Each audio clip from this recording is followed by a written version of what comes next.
comentário do empate do Internacional contra o Bragantino pelo Campeonato Brasileiro, 0-0 em Bragança Paulista, na primeira apresentação ou reapresentação de Eduardo Cudê como técnico do Internacional. O que eu tenho a dizer, manchetear para vocês antes de fazer o meu comentário aqui? Eu digo para vocês que foi um Inter diferente, mas não um Inter melhor. Não um Inter melhor. Fizemos uma partida pobre e insuficiente como vínhamos fazendo, com alguns problemas, inclusive, se repetindo. Eu quero de antemão colocar para vocês, porque nós vivemos uma panela de pressão entre os adoradores e os odiadores de Eduardo Cudê.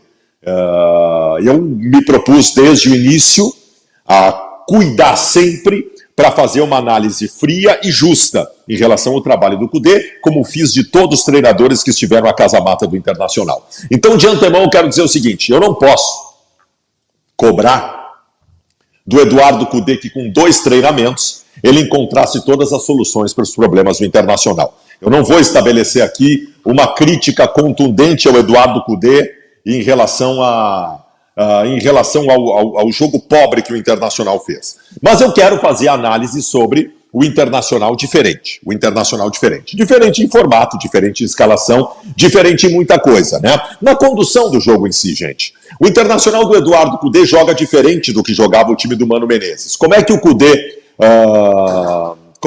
escalou o time do Internacional para o jogo de hoje?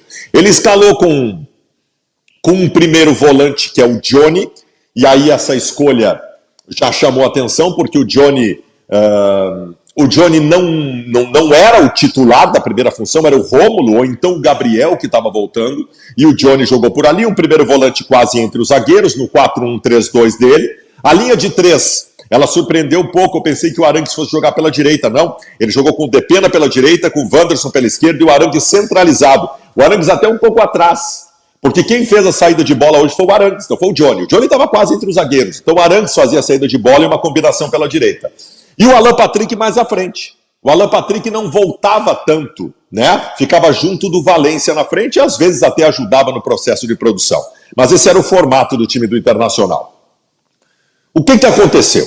O Inter do primeiro tempo foi um Inter que com linhas mais adiantadas, e esta é uma característica do Cudê, né? Para ter uma ideia, os 2 defensores do Inter, os 2 zagueiros do Inter jogavam quase no meio campo.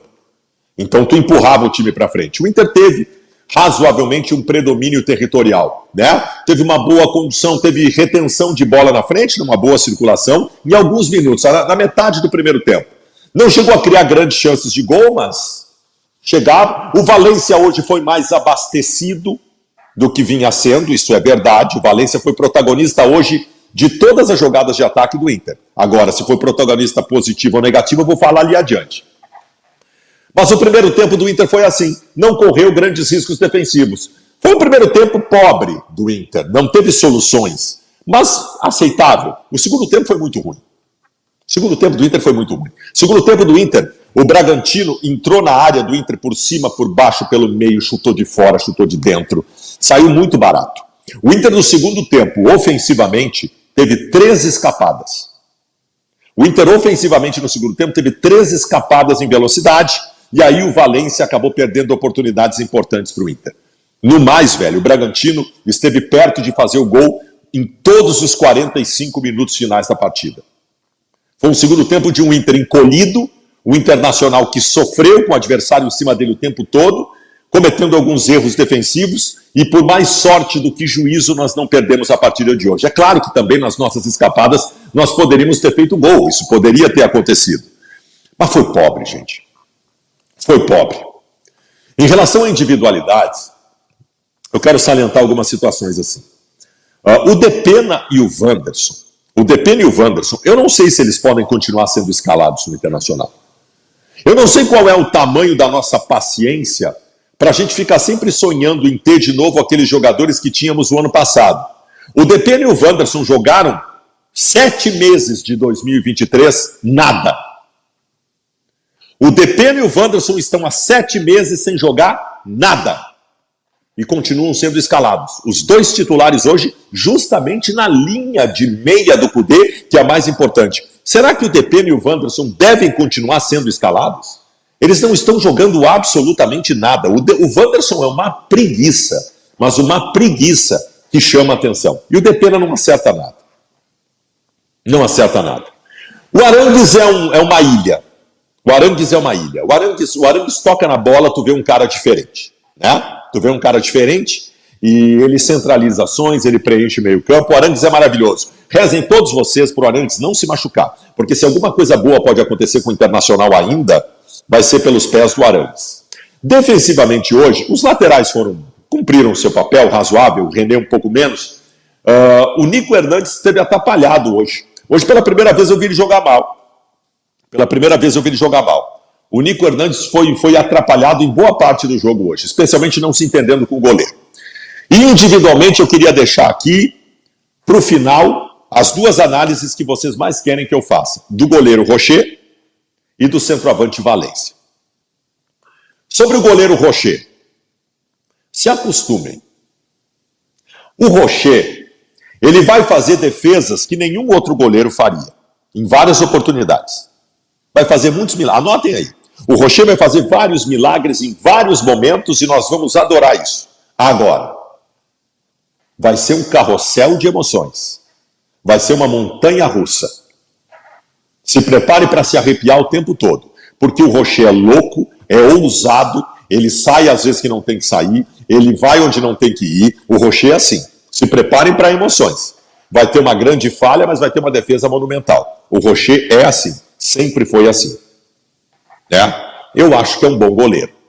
Mas vamos fazer a soma dos dois lados para ver se vale a pena daqui a pouco, porque senão tem o John no banco. Hoje ele fez uma grande defesa e em alguns momentos assustou. E sobre o Valência? A primeira coisa que eu quero dizer para vocês, dentro dessa análise que eu faço com vocês, e eu vou chamar bem a atenção de vocês em relação a isso. Eu faço uma análise com vocês aqui, eu tenho feito uma campanha para que todo mundo, de forma justa, cobre o Cudê, que esqueçam ódios, esqueçam amores e tal, e boa parte da torcida está entendendo isso e tal. Só que nós temos uma turma com más intenções, em que a adoração pelo Cudê é uma manifestação política para a reeleição do atual presidente. Nós temos uma turma que está agindo assim nas redes sociais. E essa turma está fazendo hoje justamente aquilo que eu disse que fariam. Que a partir de agora não seria mais o treinador culpado de nada. Que a culpa começaria a recair sobre os jogadores, para levar o treinador e com isso proteger o presidente do clube. Eu falei que isso aconteceria. Tá? E vai começar a acontecer, então prestem atenção. Ponto. Eu não estou dizendo que o Cudê tem a culpa de alguma coisa hoje. Não tem culpa. Eu mantenho o que eu disse aqui. Eu não posso julgar o trabalho de um treinador que teve 2 treinamentos. O meu julgamento completo ao trabalho do Cudê vai acontecer nos confrontos contra o River Plate. Tá? Então, assim, vamos lá, o que é culpa do Cudê hoje? Sei lá, não ter escalado o Romulo, ter escalado o Johnny, mas também não sei se mudaria. Eu não vejo culpa do Cudê. O Cudê vai tentar implementar um sistema que hoje não funcionou. Porque talvez seja muito cedo para funcionar. Mas agora sim, falando sobre o Valência. Calma, gente. Calma. O Valência tem 3 jogos com a camiseta do Internacional. Tem 3 jogos com a camiseta do Internacional. Calma. O Valência hoje, em primeiro lugar, hoje ele foi abastecido. Hoje não dá para reclamar que ele não foi abastecido. Ele jogou hoje na área e jogou fora da área também. Porque ele joga das duas formas. O Valência hoje, na maioria das vezes, ele cortou para o chute. E não foi feliz. Ele errou muito em assistências que ele poderia ter dado para gols do Internacional, por desatenção, por estar desembocado, alguma coisa nesse sentido. E teve um lance plasticamente bonito de uma cabeçada dele no centro da área que o goleiro pegou. Ele participou. Olha, eu estou tentando lembrar aqui, eu não faço scout, eu não anoto as coisas e tal, mas eu acho que todos os lances perigosos ofensivos do Inter hoje o Valência estava presente. Ou para ajudar ou para estragar. Mas ele estava presente, ele teve altíssima taxa de participação, que ele não teve nos 2 outros jogos. Baldasso, tu está passando o pano, tu está dizendo que ele foi bem? Não, não foi bem. Mas tu vê que ele é bom jogador.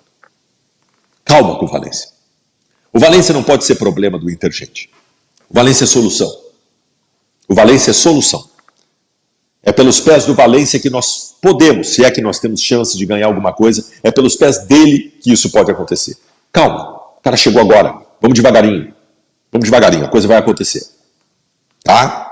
Então, assim, não condenem o Valência por não ter sido o super cara decisivo, que nós, evidentemente, esperamos que ele seja.